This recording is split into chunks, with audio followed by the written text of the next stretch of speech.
Jangan lupa tekan tombol subscribe-nya dan aktifkan lonceng notifikasinya.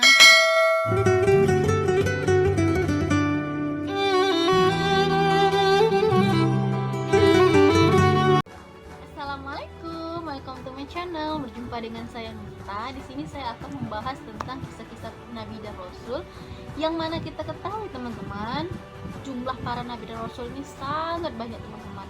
Tetapi yang wajib untuk kita ketahui itu ada 25 Nabi dan Rasul, dari Nabi Adam alaihissalam hingga Nabi Muhammad SAW. Nah, pada channel pertama ini saya khusus membahas tentang kisah Nabi Adam alaihissalam, karena Nabi Adam ini merupakan Nabi yang pertama ada di muka bumi ini.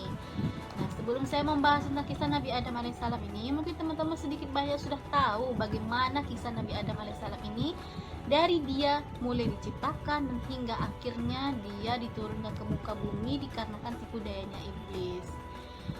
Jangan lupa like, share, subscribe, and comment channel ini, dan berikanlah komen-komen positif ya teman-teman, agar channel ini lebih membangun lagi, lebih menghibur, dan lebih memberikan wawasan kepada teman-teman yang belum mengetahui secara jelas bagaimana itu kisah Nabi Adam alaihissalam ini. Nah, langsung saja teman-teman, saya akan membahas kisah Nabi Adam alaihissalam ini.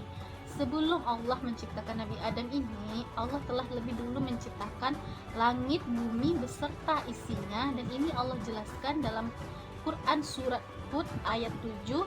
Allah Subhanahu wa taala telah menciptakan langit, bumi beserta isinya dalam waktu 6 masa. Nah, tidak itu saja teman-teman, tidak menciptakan langit dan bumi saja, tapi Allah juga menciptakan malaikat dan jin. Malaikat ini Allah ciptakan dari nur atau cahaya, dan malaikat ini merupakan makhluk yang paling taat kepada Allah. Dia memiliki akal namun tidak memiliki nafsu, sehingga dia tidak makan, dia tidak minum, dia tidak bersyahwat, dia tidak melakukan perbuatan dosa, dan dia juga tidak memiliki jenis kelamin laki-laki ataupun perempuan. Nah, berbeda nih teman-teman dengan iblis, dengan jin. Jin ini dia memiliki jenis kelamin laki-laki dan perempuan, dan dia terbuat dari api, dan dia memiliki beberapa golongan. Ada golongan yang patuh pada perintah Allah, dan ada golongan yang membangkang kepada perintah Allah. Nah, golongan yang membangkang pada perintah Allah ini dinamakan dengan iblis, dan iblis ini adalah nenek moyangnya setan teman-teman. Nah, setelah Allah menciptakan langit, bumi, malaikat, jin, lalu Allah memiliki kehendak untuk menciptakan sebuah makhluk yang dinamakan manusia, yang akan menjadi khalifah atau pemimpin di muka bumi. Nah, Allah mengatakan hal ini kepada malaikat, lalu malaikat bertanya teman-teman, "Wahai Tuhan kami, mengapa engkau menciptakan manusia yang akan hanya membuat kerusakan di muka bumi? Mereka akan saling bermusuhan, mereka akan menumpahkan darah atau membunuh antar sesamanya. Bukankah kami senantiasa patuh dan mengagungkan namamu?" Lalu Allah pun berfirman, "Sesungguhnya aku maha mengetahui apa yang tidak kamu ketahui." Terdapat dalam Quran surah Al-Baqarah ayat 30. Nah, lalu Allah menciptakan Nabi Adam alaihissalam ini dari segenggam tanah liat kering dan lumpur hitam. Lalu diberilah Nabi Adam ini bentuk sebaik-baiknya bentuk, ditiupkanlah ruh ke dalamnya, sehingga hiduplah Nabi Adam ini dan bernafas seperti manusia yang ada saat ini. Nah, setelah Nabi Adam alaihissalam ini hidup, lalu Allah ajarkanlah segala sesuatunya kepada Nabi Adam ini. Allah ajarkan Nabi Adam ini nama-nama para malaikat yang jumlahnya itu miliaran teman-teman. Nah, nama-nama benda yang ada di langit dan di bumi, juga bahasa yang dipakai yang berjuta-juta bahasa hewan, bahasa tumbuhan, bahasa manusia, dan juga Allah mengajarkan Nabi Adam ini bahasa jin. Nah, lalu setelah Allah mengajarkan segala sesuatunya kepada Nabi Adam ini, lalu Allah panggillah malaikat, dan dia berkata, "Cobalah sebutkan kepadaku nama-nama benda yang ada di langit dan di bumi." Lalu malaikat pun bingung dan dia tidak bisa menjawab. Lalu dia berkata, "Maha suci Engkau ya Allah, tidak ada yang kami ketahui selain yang Engkau ajarkan kepada kami. Sesungguhnya Engkaulah yang maha mengetahui dan maha bijaksana." Lalu di momen ini Allah panggillah Nabi Adam ini dan berkata, "Wahai Adam, beritahukanlah kepada semua para malaikat itu apa yang sudah kuajarkan, segala sesuatu yang sudah kuajarkan kepadamu. Lalu Nabi Adam alaihissalam ini mendatangi para malaikat tersebut, dan dia menyebutkan nama-nama malaikat itu satu persatu yang jumlahnya itu miliaran teman-teman. Coba bayangkan gimana jeniusnya itu Nabi Adam alaihissalam. Terus dia menyebutkan nama-nama benda yang ada di langit dan di bumi, terus juga bahasa yang dia pelajari, dan semua itu dia sebutkan dengan sangat lancar teman-teman. Lalu malaikat ini melihat Nabi Adam itu dengan penuh ketakjuban, dan dia sungguh luar biasa Nabi Adam ini. Lalu Allah pun melihat ketakjuban tersebut dari malaikat tersebut. Lalu Allah berkata, bukankah sudah kukatakan kepada kalian, aku mengetahui apa yang kalian tidak ketahui. Aku mengetahui rahasia langit dan bumi, dan aku mengetahui apa yang kalian lahirkan dan apa yang kalian sembunyikan. Baiklah, langsung saja kita masuk ke pembahasan perseteruan iblis terhadap Adam. Nah, setelah Allah menciptakan langit bumi beserta isinya, malaikat jin dan iblis, lalu Allah memerintahkan kepada malaikat jin dan iblis ini untuk bersujud kepada Nabi Adam alaihissalam.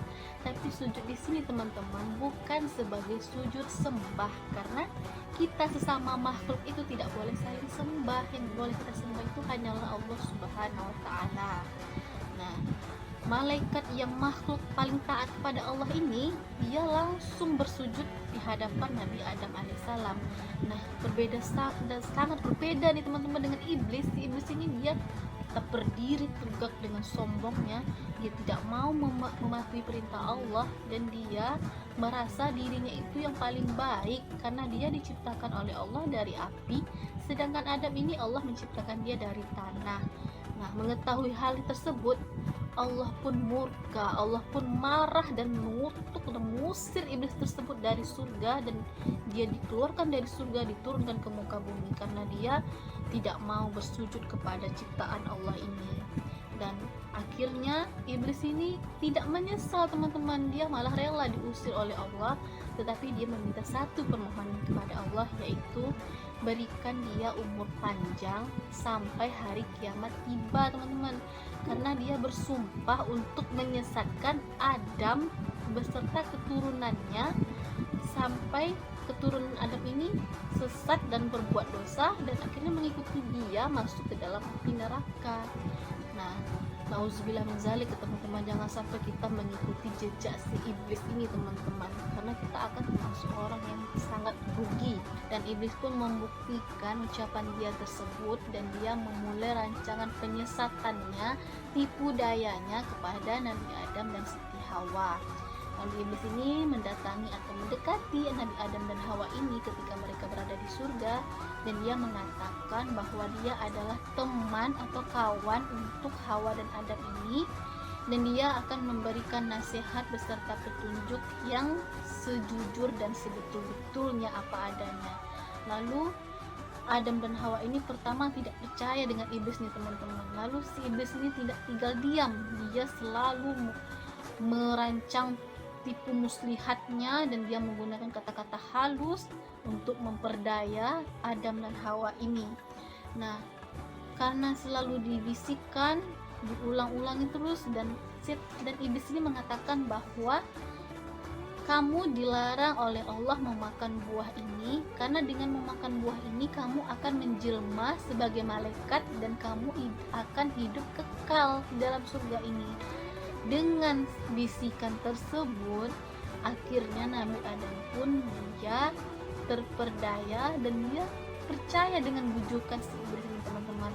Karena dengan melihat buah khuldi ini dia kelihatannya begitu indah, seperti rasanya lezat sangat untuk dimakan, dan akhirnya terpedayalah Adam ini, dan dia memetik dan memakan buah tersebut. Seketika Adam dan Hawa ini memakan buah khuldi tersebut teman-teman, seketika itu jugalah lepas seluruh pakaian mereka yang ada di tubuh mereka. Lalu Adam dan Hawa ini merasa kebingungan teman-teman. Dia kebingungan mencari dedaunan kesana kesini, berlari untuk menutupi seluruh tubuhnya, dan dia merasa bersalah dan menyesal telah memakan buah tersebut. Lalu Allah pun mencela perbuatan mereka dan mengatakan, Bukankah sudah kukatakan jangan mendekati pohon ini dan memakan buahnya? Bukankah sudah kukatakan bahwa setan itu adalah musuhmu dan musuh istrimu yang akan menyesatkanmu dan menyeretmu keluar dari surga? Lalu Nabi Adam alaihissalam ini merasa sangat menyesal teman-teman, dan dia memohon ampun, dia bertobat kepada Allah bahwa dia telah melakukan kesalahan teman-teman, dia melanggar perintah Allah yang tadi. Lalu seketika itu dia berdoa kepada Allah, ya Tuhan kami telah menganiaya diri kami sendiri, kami telah melanggar perintah-Mu karena bujukan iblis, ampunilah kami, niscaya kami termasuk orang-orang yang rugi bila Engkau tidak mengampuni dan mengasihi kami. Dengan rasa penuh penyesalan dan menyadari kesalahan yang sudah diperbuatnya, Nabi Adam ini selalu memohon meminta ampun kepada Allah. Allah pun mengampuni dan menerima tobat Nabi Adam alaihissalam ini. Tetapi namanya sudah berbuat kesalahan teman-teman, Allah tetap menghukum Nabi Adam alaihissalam ini, dan Allah mengeluarkan Nabi Adam alaihissalam ini dari surga dan diturunkan ke muka bumi untuk mengemban tugasnya sebagai khalifah atau pemimpin di muka bumi. Adam dan Hawa ini teman-teman diturunkan ke bumi secara terpisah dan jarak yang begitu jauh. Si Adam ini diturunkan di India, sedangkan Siti Hawa ini diturunkan di Jeddah, Saudi Arabia. Dan mereka itu cukup lama teman-teman bertemu kembalinya dengan perjuangan yang cukup panjang. Mereka melalui semua itu dengan penuh kesabaran, lalu akhirnya dan mereka berdoa kepada Allah supaya mereka dipertemukan kembali, dan Allah pun mengabulkan permintaan mereka, dan mereka akhirnya dipertemukan di Jabal Rahmah, yaitu bukit penuh dengan kasih sayang. Disitulah mereka dipertemukan teman-teman.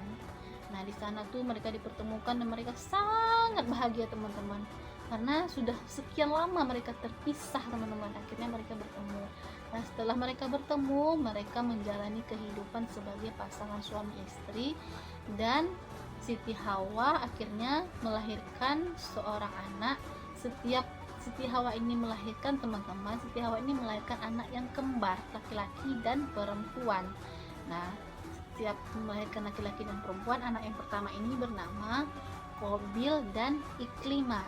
Anak yang kedua ini namanya Habil dan Labuda. Nah, anak-anak Nabi Adam dan Hawa ini memiliki perangai yang berbeda-beda teman-teman. Si Qabil ini memiliki watak yang kasar, sedangkan si Habil ini dia memiliki sifat yang lebih santun. Nah, ketika mereka beranjak remaja, Siti Hawa ini mengajarkan kepada anak perempuannya bagaimana membersihkan rumah, menyiapkan makanan, agar ketika mereka berumah tangga mereka sudah terbiasa teman-teman. Sedangkan Adam mengajarkan kepada anak laki-lakinya, yang si Qabil diajarkan untuk bercocok tanam dalam bidang pertanian, sedangkan si Habil diajarkan dalam bidang peternakan, yaitu mengembala hewan.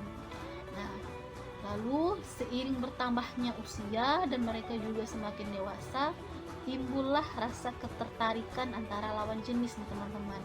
Lalu Allah Subhanahu wa taala memerintahkan kepada Nabi Adam alaihissalam untuk segera menikahkan anaknya, tetapi dengan ketentuan tidak boleh menikahkan anak dengan saudara kembarnya sendiri, tapi menikahkannya harus dengan secara silang teman-teman, yaitu Qabil dengan Labuda dan Habil dengan Iklimah. Lalu Adam pun menyampaikan perintah Allah ini bahwa mereka akan segera menikahkan dengan ketentuan perkawinan silang teman-teman, tidak boleh dengan saudara kembarnya sendiri. Lalu si Qabil ini dia menolak hal tersebut karena dia ingin menikahi si Iklimah, saudara kembarnya sendiri, karena Iklimah ini memiliki paras yang sangat cantik teman-teman, berbeda dengan Labuda. Labuda ini memiliki paras yang tidak secantik Iklimah. Lalu Qabil pun dia menolak hal tersebut. Karena perselisihan hal tersebut, Nabi Adam alaihissalam pun mencari solusi, dan dia mengatakan, kalian berdua harus berkurban. Si siapa kurbannya yang diterima oleh Allah, maka itulah yang berhak menikahi Iklimah. Nah, keduanya pun setuju nih teman-teman. Keduanya pun menyiapkan kurbannya masing-masing. Si Qabil ini dia menyiapkan, karena dia dalam bidang pertanian, maka dia menyiapkan kurbannya itu dari hasil pertanian dia teman-teman. Tetapi hasil pertanian itu bukan yang bagus teman-teman, tapi yang buruk teman-teman. Nah, berbeda dengan si Habil ini kan dia karena di bidang peternakan, lalu dia mengkurbankan kambingnya, kambing yang paling terbaik yang dia punya teman-teman. Nah, lalu mereka berdua membawa kurbannya itu ke atas bukit dan dia meletakkannya di sana. Lalu seketika mereka meletakkan kurbannya itu di atas bukit dan mereka melihat dari kejauhan, lalu datanglah api yang menyambar dari langit dan menyambar kurbannya si Habil teman-teman. Karena Habil ini mengorbankan seekor kambing yang sangat baik yang dia punya. Nah, akhirnya Allah menerima kurbannya si Habil. Seketika itu si Qabil ini tidak terima teman-teman, karena dia merasa kurban dia yang akan diterima, tetapi kenyataannya tidak. Nah, dengan hal tersebut si Qabil ini timbullah rasa iri dengki dia dan rasa dendam dia kepada si Habil, karena akhirnya Habil yang akan menikahi Iklimah. Nah, dengan hal tersebut terbesarlah di pikiran si Qabil ini untuk menyakiti atau membunuh si Habil ini teman-teman. Lalu terbesarlah dia, lalu dia mengambil batu besar atau benda tajam dan dia pukul ke kepala si Habil ini teman-teman. Seketika itu Habil pun meninggal. Nah, seketika Habil ini meninggal, si Qabil ini bingung teman-teman, mau diapakan ini jenazah saudaranya ini, karena dia tidak tahu caranya, bagaimana caranya menguburkan atau menghilangkan jejaknya ini. Lalu Allah menunjukkan seekor burung gagak yang membawa burung lain yang sudah mati dan akan menguburkannya dengan cara menggali tanah dengan kakinya, lalu membuat lubang dan mendorong burung yang sudah mati tadi ke dalam lubang tersebut dan menimbunnya. Lalu dengan melihat tersebut, si Qabil pun tahu caranya, bagaimana caranya menguburkan si Habil ini. Lalu digalinya lah tanah.